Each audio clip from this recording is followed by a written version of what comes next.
जनाब स्पीकर,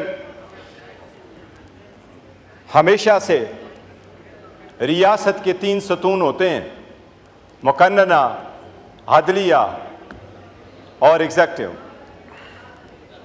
जनाब स्पीकर, किसी भी रियासत के अर्गन के लिए, चाहे गवर्नमेंट आप उठा लें, उनके लिए स्पेशल पुलिस फोर्स नहीं है। वो सरकार की पुलिस है जो वज़ीर-ए-आज़म का दिफा भी करती है और इनके इंस्टीट्यूशन का भी दिफा करती है। सुप्रीम कोर्ट जुडिशरी है, स्टेट का एक स्ट्रांग अर्गन है, पर उनके पास अपनी फोर्स नहीं है, अपनी पुलिस नहीं है, अपने ऑर्डर खुद इंप्लीमेंट नहीं करवाती, खुद पुलिस नहीं भेजती। लेकिन ये वाहिद पार्लियामान ही है जिसको आईन ने और रूल्स ने अपनी पुलिस और सार्जेंट एट आर्म्स दिया है। ये सिर्फ हमारे जाती नौकरों की तरफ पे नहीं है, इस ईवान का तकद्दुस सबसे बालातर है। ये इसके लिए, ईवान के लिए ये इस आईन में रखा गया था। जनाब स्पीकर, हमारे 10 एमएनए साहिबान को जिस अंदाज से उठाया गया है, ये हिस्ट्री में याद रखा जाएगा। वो ईवान के अंदर मौजूद थे, नकाबपोश आए, हर दरवाज़ा खोला गया है। वो चाबियाँ किसके पास थी जो दरवाजे खोलते थे? वो लाइटें किसने आपकी? आप बराए मेहरबानी इसकी इंक्वायरी ऐसी ना करवाएं कि जिसमें से मासूम आम किस्म के बंदों को आप सस्पेंड कर लें, इसके तह तक जाएं। ये एक आईनी मसला है और ये सब के लिए हैं, ये ईवान सब के लिए हैं। मैं अरेस्ट हुआ हूँ, मेरे पास खबर आई, यहाँ मौजूद थे कि पुलिस बाहर आई है। मैंने इस ईवान के फ्लोर पे भी कहा था कि हम भागने वाले नहीं हैं, लेकिन जबरी गुमशुदगियाँ ना हो। स्पीकर साहब को हमने पॉइंट ऑफ ऑर्डर पे करवाया था, वज़ीर-ए-आज़म साहब ने आज भी वो अपनी अंडरटेकिंग जो सुप्रीम कोर्ट में दे दी थी, वो आप इसको अभी तक नहीं बताया कि उस अंडरटेकिंग का क्या हुआ। जनाब स्पीकर, हम 2 जो बाहर से अरेस्ट हुए हैं, हम बाहर से अरेस्ट नहीं हुए थे। मैं जिस वक्त गाड़ी में बैठा तो वहाँ पर दूसरे लोग मौजूद थे जो वाकी टाकी में मौजूद थे, जो कहा करते थे फलां बंदा फलां गाड़ी में बैठा है, और वो हमारे साथ वहाँ गेट तक हमें लेके गए। हमारी अंदर से, मैं कह रहा हूँ, अंदर से भी यहाँ मौजूद है, बाहर की वीडियो मौजूद है। मैं बाहर से अरेस्ट होकर जाके गया हूँ, पर मैं कह रहा हूँ जनाब स्पीकर, इवन मेरे साथ भी वो बंदे चलते रहे। इसकी कोई आपको मिसाल नहीं मिलेगी। ये सिर्फ और सिर्फ FIR की बात नहीं, आपने किस किस्म का पर्चा करवाया, दुनिया के कौन से मुल्क में जलसे होते हैं। जिस तरीके से जनाब इंटीरियर मिनिस्टर साहब ने कहा कि ये दहशतगर्दी एक स्टू की मार है, लगता है ये हुकूमत फ़कत एक जलसी की मार है। 22 तारीख को जनाब स्पीकर, रात के देर अंधेरे में भी मुझे भी फोन आया। वो जलसा हमारा पोस्टपोन हो गया। हम उम्मीद करते रहे कि हमारा जलसा होगा, पुरअमन होगा और उसको रोका नहीं जाएगा। जनाब स्पीकर, हमें रूट दिया गया, 6 महीने बाद हमारा जलसा हो रहा है, हमें रूट दिया गया, ये आपका रूट होगा। मैं निकला हूँ, मैं हमेशा लीडरशिप के साथ जाता हूँ। मैं और चकज़ई साहब साथ गए थे इसके घर के सामने। मेरे और चकज़ई साहब का रास्ता पुलिस ने सामने से रोका। हमने पुलिस को नहीं कहा कि हमारा रास्ता छोड़ दे, मैंने अपने लोगों को कहा कि हम रोड पे नहीं जाते, हम स्ट्रीट में चले जाएंगे। ऐसी बात है, चकज़ई साहब बैठे हैं, हमारा रास्ता रोका गया। हम स्ट्रीट से निकले, एवेन्यू तक चढ़े, हर एवेन्यू ब्लॉक हुआ था, कंटेनर ही कंटेनर पड़े थे। ऐसी सरकमस्टांसेस में हमने क्या किया था, अब हमारे जलसे की एक फुटेज मैं आपको इसलिए कह रहा हूँ, आप हमारे जलसे की फुटेज उठा के देख लें। हमने तो बंदोबस्त ऐसा किया हुआ था कि हम कोशिश करेंगे 6 बजे हमारा जलसा ख़त्म हो, और इस मरतबा आप देखेंगे तो स्टेज के पीछे या बैक या लेफ्ट हैंड साइड पे आपको लाइट्स नज़र नहीं आएगी। लाइट्स वही थी जो हमने सवाबी में लगवाए थे। हमारा इरादा जो था वो 6 बजे से पहले जलसा ख़त्म करने का था, लेकिन इवन वज़ीर आला नहीं पहुंच सका, वो रास्ते सारे के सारे बंद थे। इसी वजह से जनाब स्पीकर, ये कोई प्रोसीडिंग है इस पार्लियामान की कि आप कहें हाउस इज एडजर्न और लाइटें ऑफ हो एग्जैक्ट टाइम पे? क्या ये शादी हाल है कि 10 बजे लाइटें ऑफ हो और हम कहें डिस्पर्स करें जलसे को? क्या ये मैरियट होटल में कोई कन्वेंशन है जो हम कहें कि आप आप जलसा पर सस्पेंड कर लें। दुनिया के किस मुल्क में दहशतगर्दी का दफा आपके खिलाफ रजिस्टर हो जाता है अगर आपका जलसा 7 के बजाय 8:30 बजे ख़त्म हो जाता है? ये FIR है, वो कह रहा है कि आपने वहाँ पर एक जलसा मुनक़द किया, 7 के बजाय 8:30 बजे मुकर्रर किया है। मेरे बारे में लिखा है कि ये इसके साथ गन और पिस्टल था। इसका मतलब ये है कि हमने पुलिस फोर्स को तो तबाह कर लिया, जो इतने सारे कैमरों में सब कुछ हुआ है। और मेरा ये भी लिखा है कि मैंने वहाँ ज़िंदगी में एक पुलिस वाले से हमने जनाब स्पीकर उसका भी लिया। मैं स्कूल भी गया हूँ, मैं कॉलेज भी गया हूँ, यूनिवर्सिटी भी गया हूँ, लंदन अमेरिका भी पढ़ा हूँ, वकालत और पॉलिटिक्स में भी रहा हूँ, लेकिन ज़िंदगी में न मैंने किसी को धक्का दिया न मुझे किसी ने धक्का दिया। मैंने ऐसी ज़िंदगी गुजारी है। जनाब स्पीकर, ये फोर्स तबाह हम कर रहे हैं। ये जलसा तो बहाना था, इनका निशाना हमारे ये बंदे सारे बैठे हुए हैं, लेकिन ये बिकने वाले नहीं है इंशाअल्लाह ताला। ये हर हाल में खान के साथ हो। मैं जनाब स्पीकर आपकी गुजार करा लूँ, ये सारे बैठे हुए हैं, मैंने अपने कंधे तले लिया हुआ है, हमेशा से इनको कहा हुआ है। बट बीइंग अ चेयरमैन, इस बोझ तले मैंने हमेशा कहा है कि मुज़ाकरात करो, बात करो, रास्ता बंद न करो, रास्ता निकालो इस मुल्क की खातिर, इस जमहूरियत की खातिर। जनाब स्पीकर, इसको आप कमज़ोरी न समझना।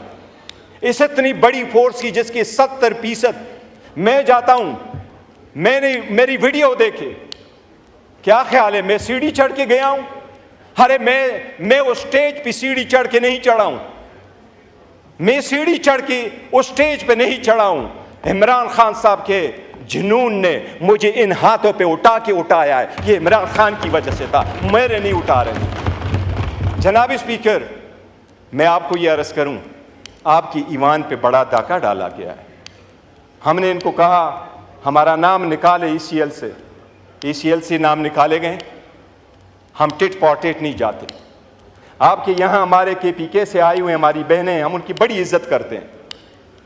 हमारी सीमाबिया बीबी जो वज़न के हिसाब से सबसे ख़त के हिसाब से छोटी कमज़ोर खातून है, बड़ी बहादुर, लेकिन हमारी सीमाबिया ताहिर बहन के ख़िलाफ़ भी पर्चा हुआ। हम अगर ज़बरदस्ती करने पे आएँ तो आपकी भी KPK से आई हैं, वहाँ हमारी हुकूमत है, हम हर एक आपके ख़िलाफ़ पर्चा करेंगे। क्या कर लोगे? क्या इससे मुल्क का फ़ायदा होगा? आपका वफाकी वजीर यहाँ है, मैं चैलेंज करता हूँ KPK गवर्नमेंट में, KPK गवर्नमेंट चाहे हम उनको ऑर्डर करें, आपका वफाकी वजीर फिर 300 माइल रेडियस में अपने इलाके में आ जाए। आपने पंजाब में हमारी पार्टी के 11 MPA को 15 सेशन के लिए सस्पेंड किया। एज ए चेयरमैन मेरे ऊपर प्रेशर पड़ा, इनके MPA ने KP में बड़ा जोर डाला, बड़ी बदतमीजी की, पर मैंने कहा नहीं, हमने नहीं करने, हमने टिट फॉर टेट करके इनके MPA को नहीं सस्पेंड करना। आपने गद्दारी के मुकदमे दर्ज कराते हो, हमने नहीं। जस्ट स्पीकर नहीं ना, प्लीज ना करें, मैं अभी कर रहा हूं, प्लीज माइंड अप करें। अच्छा जनाब स्पीकर, हम स्टॉप ना किया करें, हम आपको मजबूत करना चाहते हैं। हम चाहते हैं ईमान मजबूत हो, सियासी कुव्वतें मजबूत हों, तो गैर सियासी लोगों को मौका नहीं मिलेगा। ईमान मजबूत हो, सियासत मजबूत हो, खुदा की दुनिया में, इस मुल्क में, ऐसा सरजमीन पे खुदा के कानून हो, सालिहीन हुकूमत करे, इसके लिए निकले हुए हैं। जनाब स्पीकर, ये हम मुतालिबा कर चुके हैं, मुतालिबा कर रहे हैं आपसे। हमारे 10 सेमिने जो इस वक्त पुलिस स्टेशन में मौजूद हैं, मैं खुद और अपने साथियों के बिहाफ से पुलिस का इस बात पे शुक्रिया अदा करता हूँ कि उन्होंने हमें अच्छा रखा था, लेकिन हमारे राइट्स मजरूह हुए हैं इस ईवान से हमें उठा के। मैं उनको ये ज़रूर कहूँगा जनाब स्पीकर कि आप एक रूलिंग कल दे चुके थे, उनको आपने प्रोड्यूस कराना आपकी आईनी जिम्मेदारी है। ये आईन ने ये जिम्मेदारी आपके कंधों पर डाली है, और इसलिए इस ईमान का तकद्दुस पामाल हुआ है। जनाब स्पीकर, मैंने आपको गुज़ारिश कराया, आपका सर्जन एंड आर्म आईन ने आपको सेपरेट सेक्रेटरीट देर करके ये प्रोटेक्शन सिर्फ इस ईवान को है, इस लेजिस्लेचर को है, किसी और अर्गन के पास नहीं है। इसलिए उसकी आपने इंक्वायरी करनी है इस मरतबा। आपने हमारे साथ वीडियो ऑडियो सब कुछ शेयर करना है। आपको ये मालूम है वो जो हमारे 10 एमएनए आएंगे यहाँ, वो आपको रिदात सिखाएंगे कि उनको वहाँ बिठा के उनके साथ क्या सलूक किया गया। इसलिए हमने फैसला किया है कि पाकिस्तान तहरीक इंसाफ और इसके एमएनए सिवाय 9-10 के, जब तक 10 सितंबर की वक़ुआ का इंक्वायरी नहीं होती, हमारा सेटिस्फेक्शन नहीं होता। पाकिस्तान तहरीक इंसाफ के एमएनए सिवाय 9-10 के इस पार्लियामेंट में शिरकत करेंगे। बाकी कोई एमएनए हमारा इस पार्लियामेंट में शिरकत उस वक्त तक नहीं करेगा। नहीं हम आपकी कमेटियों में आएंगे सिवाय 9-10 एमएनए के। ये हमारा एहतजाज है। मेरे इल्म में आया है, बिलावल साहब ने भी कोशिश की है, मैं उसका शुक्रिया अदा करता हूँ।